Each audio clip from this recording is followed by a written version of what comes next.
Hello guys, welcome back to this channel. इस video में हम डिस्कस करने वाले हैं मेजर 1 एग्जाम का 3.2 टॉपिक जो है lieutenant governor and governor powers and positions. ठीक है, तो पहले हमें गवर्नर से पहले लेफ्टिनेंट गवर्नर से पहले हमें समझना होगा कि जो गवर्नर है उसके क्या रोल्स एंड फंक्शन है, और ये हमने जम्मू कश्मीर के पर्सपेक्टिव से पढ़ना है इसमें। पहले हम समझेंगे इंडियन कॉन्स्टिट्यूशन में गवर्नर के बारे में क्या क्या लिखा है।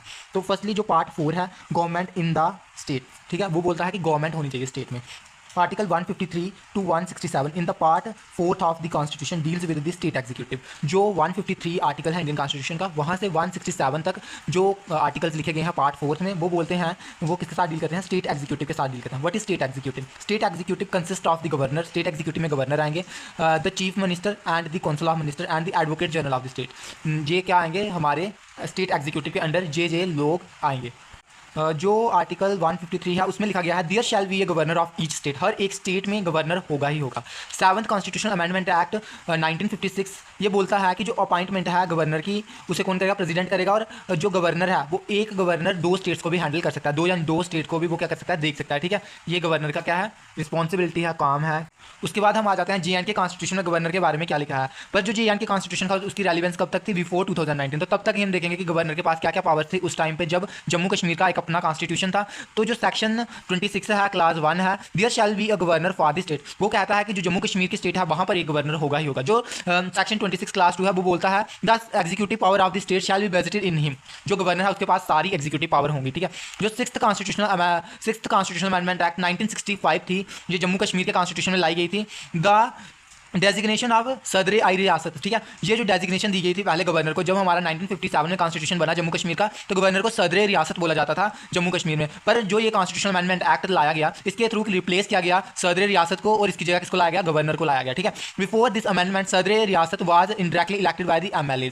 जो सदर रियासत था वो आता कैसे था? वो एमएलए के थ्रू आता था। एमएलए इनडायरेक्टली उसको इलेक्ट करते थे और वो यहाँ पे आके क्या करता था? गवर्नर की प्लेस पे रूल करता था। After this provision was made for the appointment of the governor bye the president of India. उसके बाद क्या किया गया? पहले जो सदर रियासत था उसको कौन इलेक्ट करता था? हमारे एमएलए, जो जम्मू कश्मीर के एमएलए थे लेजिस्लेटिव असेंबली के, वो इलेक्ट करते थे। बट आफ्टर जब सदर रियासत को रिप्लेस कर दिया गया गवर्नर के थ्रू, तो उसको अब कौन इलेक्ट करेगा? Governor bye the president. ठीक है, प्रेसिडेंट जो इंडिया का प्रेसिडेंट होंगे वो इलेक्ट करेंगे फॉर 5 ईयर। ठीक है, उसकी टर्म 5 ईयर रहेगी with the consultation of the prime minister. Prime minister को पूछ के वो इलेक्ट करेंगे किस पर्सन को हमें इलेक्ट करना है एज अ गवर्नर। अब जो गवर्नर है उसको इलेक्ट तो कर दिया गया, पर जो प्रेसिडेंट ऑफ इंडिया है वो उसको रिमूव भी कर सकता है। He could be removed from his office even before the term of 5 year. 5 year से पहले उसको क्या किया जाता है? रिमूव भी किया जा सकता है। और उसके पास भी अथॉरिटी है, ही कैन आल्सो रिजाइन। उसके पास भी अथॉरिटी है कि वो प्रेसिडेंट को अपना रेजिग्नेशन लेटर दे और वो भी रिजाइन कर सकता है। ये उसके पास पावर दी गई है उसको, और प्रेसिडेंट को भी पावर दी गई है कि उसको रिमूव किया जा सकता है before the terms of 5 year. जो सरकारी कमीशन था CM, जो चीफ मिनिस्टर है कंसर्न स्टेट का, should be consult before the appointment of the governor. जब भी गवर्नर को इलेक्ट करना है तो जो सरकारी कमीशन है वो बोलता है कि आपको उस स्टेट के चीफ मिनिस्टर को भी पूछना है। ठीक है, जहां पर जो गवर्नर को इलेक्ट किया जा रहा है उसके चीफ मिनिस्टर से कंसल्ट करने के बाद वहां पर क्या करना है? जो गवर्नर है अपॉइंट करना है। अब हम देखेंगे कि जो पावर्स हैं जम्मू कश्मीर के गवर्नर के पास बिफोर 2019, जब तक ये रीऑर्गेनाइजेशन एक्ट नहीं आया था 2019 था, उससे पहले जो गवर्नर था जम्मू कश्मीर का, उसके पास क्या क्या पावर्स थी? तो फर्स्ट लिखा he is the executive head of the state. वो क्या होता है? एक एग्जीक्यूटिव हेड ऑफ स्टेट का होता है। लाइक द प्रेसिडेंट, जो पावर प्रेसिडेंट को दी जाती है, he enjoy executive, legislative, financial and judicial power. वो पावर्स गवर्नर भी क्या करता है? इंजॉय करता है। बट वो कौन सी पावर्स को इंजॉय नहीं कर सकता? He does not enjoy military, diplomatic and emergency power. जो डिप्लोमेटिक पावर्स हैं, जो मिलिट्री पावर्स हैं, जो एमरजेंसी पावर है, ये सिर्फ कौन इंजॉय करता है? ये पावर प्रेसिडेंट ऑफ इंडिया। तो ये इनको इंजॉय नहीं करता है। कौन इंजॉय करते हैं इनको? जो गवर्नर है state of Jammu and Kashmir का, या और भी कोई स्टेट का गवर्नर होगा, वो ये पावर्स को इंजॉय नहीं कर सकता। He does not enjoy military, diplomatic and emergency powers. ये आपको याद करना है। उसके बाद पहली पावर देखी जाए, पहले हमने यहाँ पे डिस्कस किया, उसके पास एग्जीक्यूटिव पावर है, फिर लेजिस्लेटिव पावर है, फिर फाइनेंशियल पावर है, फिर जुडिशियल पावर है। तो हम एग्जीक्यूटिव पावर देखें गवर्नर की, तो जो सेक्शन 35A है वो कहता है governor exercise all his executive power with aid and advice of the chief minister. Governor अपनी एग्जीक्यूटिव पावर को एक्सरसाइज तो करेगा, बट किसकी एडवाइस पे करेगा? चीफ मिनिस्टर की एडवाइस पे करेगा। All executive decision of the state government are formally taken in his name. जितने भी स्टेट गवर्नमेंट के डिसीजन होंगे वो लिए जाएंगे, वो किसके नाम पे लिए जाएंगे? वो गवर्नर के नाम पे ही लिए जाते हैं। फॉर्मल जितने भी डिसीजन होते हैं वो गवर्नर के नाम पे लिए जाते हैं, बट उसको एड एंड एडवाइस कौन करता है? वो आपको पता होना चाहिए, चीफ मिनिस्टर करता है। ठीक है, ही CM अदर मिनिस्टर्स, वो चीफ मिनिस्टर को भी अपॉइंट करता है। जो लेजिस्लेटिव असेंबली के दूसरे मिनिस्टर्स को अपॉइंट करना है, जैसे एजुकेशनल मिनिस्टर को, और भी अदर फील्ड के मिनिस्टर को अगर अपॉइंट करना है, वो भी कौन करता है? Governor of this. बट वो एड एंड एडवाइस किसके लेगा? चीफ मिनिस्टर की ही लेगा। ठीक है, जब वो अदर मिनिस्टर को इलेक्ट करेगा। Advocate general of the state, chairman and members of the state election commission, chairman and members of the state public service commission, he recommend to the president for the imposition of constitutional emergency in the state. और उसके पास ये भी power है कि वो emergency के provision को भी स्टेट में इंपोज करने के लिए रिकमेंड कर सकता है। प्रेसिडेंट को बोल सकता है कि अब जो स्टेट है वो कॉन्स्टिट्यूशन मशीनरी के बाहर काम कर रही है, यहाँ पर अब प्रेसिडेंट रूल लगना चाहिए, तो at that time the governor has the power to recommend the president of India and बोल सकता है उसको कि यहाँ पर अब क्या लगा दो, प्रेसिडेंट रूल लगा दो। ये एक एग्जीक्यूटिव पावर है प्रेसिडेंट की। अब हम डिस्कस करेंगे लेजिस्लेटिव पावर। लेजिस्लेटिव कौन कौन सी पावर है गवर्नर के पास?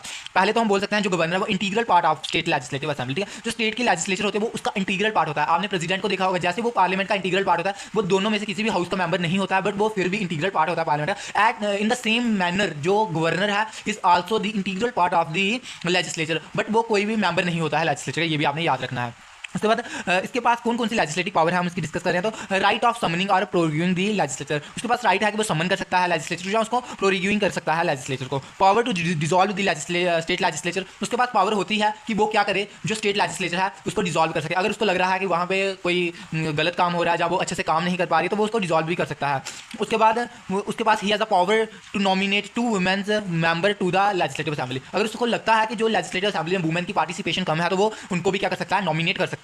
और वो नॉमिनेट करता है 8 members among the eminent person, और भी वो 8 मेंबर्स को इलेक्ट कर सकता है जिनके पास अलग अलग नॉलेज होगा in the field of support के फील्ड में होगा, किसी के पास आर्ट के फील्ड में होगा, आर्ट एंड कल्चर, ठीक है। तो वो 8 नॉमिनेट करेगा मेंबर्स को। और मोस्ट इंपॉर्टेंट लेजिस्लेटिव पावर जो गवर्नर के पास होती है, no bill could be become a law, कोई भी बिल लॉ नहीं बन सकता अनलेस और until by the assent of governor, तब तक लॉ नहीं बन सकता जब तक प्रेसिडेंट वहां पर अपनी असेंट ना दे दे। This is the most important legislative power within the hand of governor, ठीक है, ये आपको याद रखना है। इसके बाद थर्ड बात कर लें फाइनेंशियल पावर की। Financial power he ensure the presentation of the state budget before the state assembly annually. इसके पास पावर है और इसके पास ये इसकी मॉरल ड्यूटी बनती है कि ये क्या करे, जो भी बजट है वो एनुअली क्या हो, प्रेजेंट हो हमारी लेजिस्लेटिव असेंबली में। अदर देखा जाए तो जो मनी बिल है या फाइनेंशियल बिल है वो भी अगर हमें इंट्रोड्यूस करना है तो हमें प्रायर रिकमेंडेशन लेनी पड़ती है गवर्नर की कि हम इसको इंट्रोड्यूस करें पार्लियामेंट में कि नहीं करें।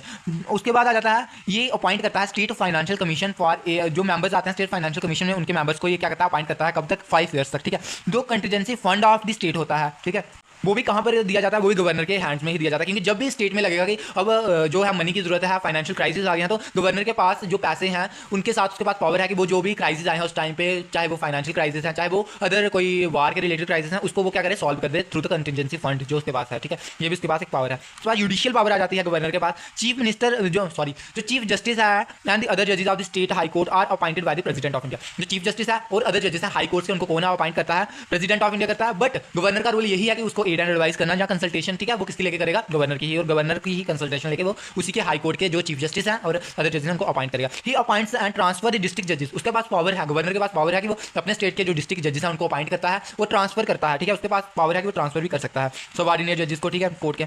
ही कैन ग्रांट पार्डन, उसके बाद पावर है कि वो पार्डन भी कर सकता है, माफी भी दे सकता है, but not have the power to either pardon the death sentences. उसके पास इतनी ज़्यादा पावर नहीं है कि जिसको डेथ सेंटेंसेस दे दिया गया है कोर्ट बाय कोर्ट से कि इसको डेथ पनिशमेंट है, तो वो उसकी जो सज़ा है उसको माफ़ नहीं कर सकता है। बट हम कह सकते हैं कि उसके पास पार्डन करने की पावर होती है, जो छोटे मोटे क्राइम है उनसे वो लोगों को पार्डन भी कर सकता है। उसके बाद आया 5th नंबर है discretionary power of the governor. जो गवर्नर है उसको डिस्क्रिशनरी पावर्स भी दी गई हैं। जो कॉन्स्टिट्यूशन ऑफ इंडिया है